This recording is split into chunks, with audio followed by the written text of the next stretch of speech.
Hey everybody, Chuck Marone with Strong Towns here. It's a beautiful Minnesota morning. I'm walking into work and I wanted to talk to you a little bit about some of the feedback I got on our latest Upzone episode. On Upzoned, Abby and I chatted about New York's problem with congestion pricing. Actually, I wouldn't say problem. Say the governor spiking the congestion pricing bill at the last moment. I made 2 points in that, and no one has really taken issue with the 2 points that I made. They've taken what I'm going to say is like an emotional issue in the connection of the two.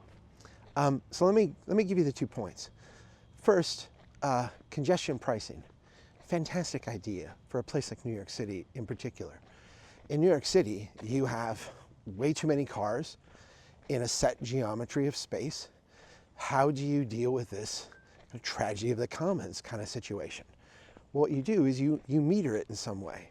I pointed out in the podcast, there's multiple ways to meter this. One way to meter it is to put a big traffic signal at the edge of the city, and when one car leaves, one car can come in, just like you would with a parking ramp that has a limited amount of space.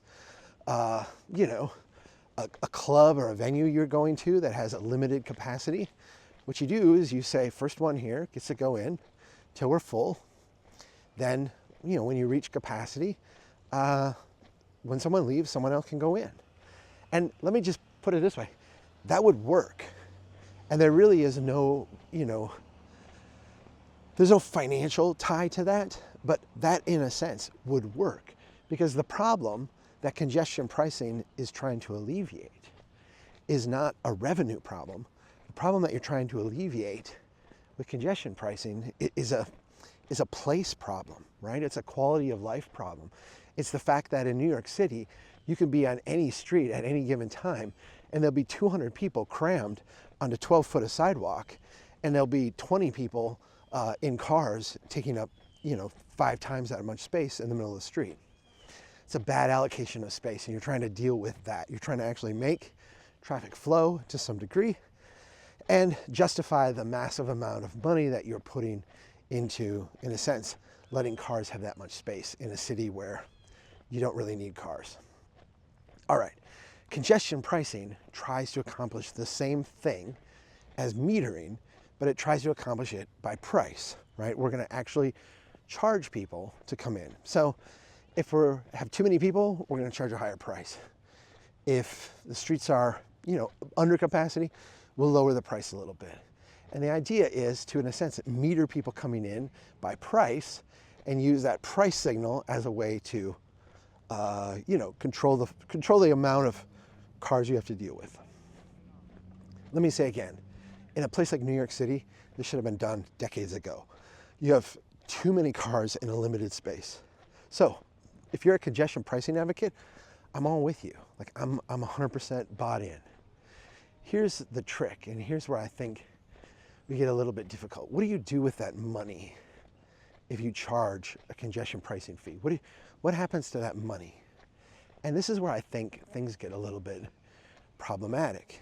There's a couple things that you could do. First, you could just rebate everybody that money, right? You could just say, hey, we're gonna have this price signal here that's gonna deal with that.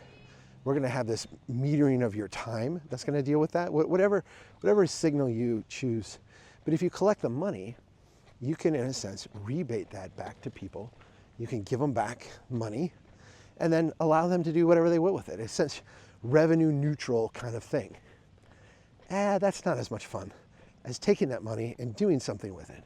And what New York chose to do with it, or let me say in the words of the people who've been critiquing me, what New York negotiated in a long and laborious process of governance in this very big coalition of people that came together and agreed that they would give the money to the MTA.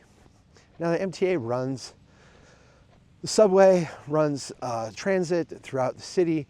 I get it, the MTA is a mess. It doesn't have enough money to run its operations the way it currently does. I'm going to put an emphasis on the way it currently does. The MTA is obviously super needed in New York. New York needs it to be really, really competent. It needs it to be really well run. It is quite literally the key to wealth building, success, prosperity, everything in New York.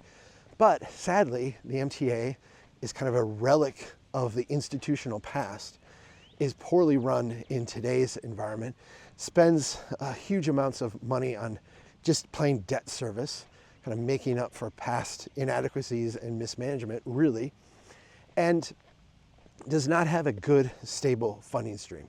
It is funded the way we fund roads and highways, which is not the way you fund transit. It's not the way you build wealth in a place. And so to make up for that problem with the MTA, what the congestion pricing advocates said is that, hey, what the negotiated agreement is that we're going to give this revenue that's coming in from congestion pricing to the MTA. Now, let me say, I can see the connection, right? We need better transit if we're going to have fewer cars.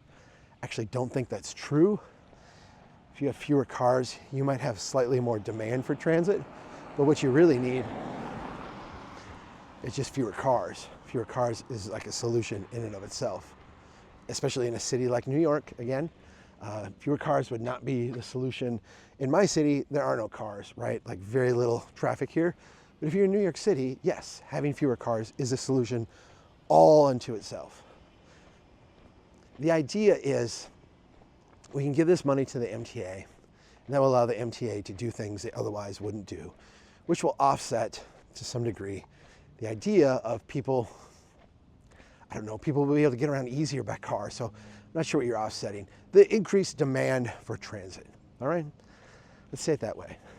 I don't think, first of all, you're going to get what you think you're going to get by giving the MTA more money.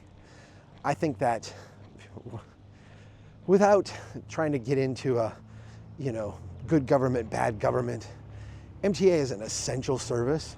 It's really, really important.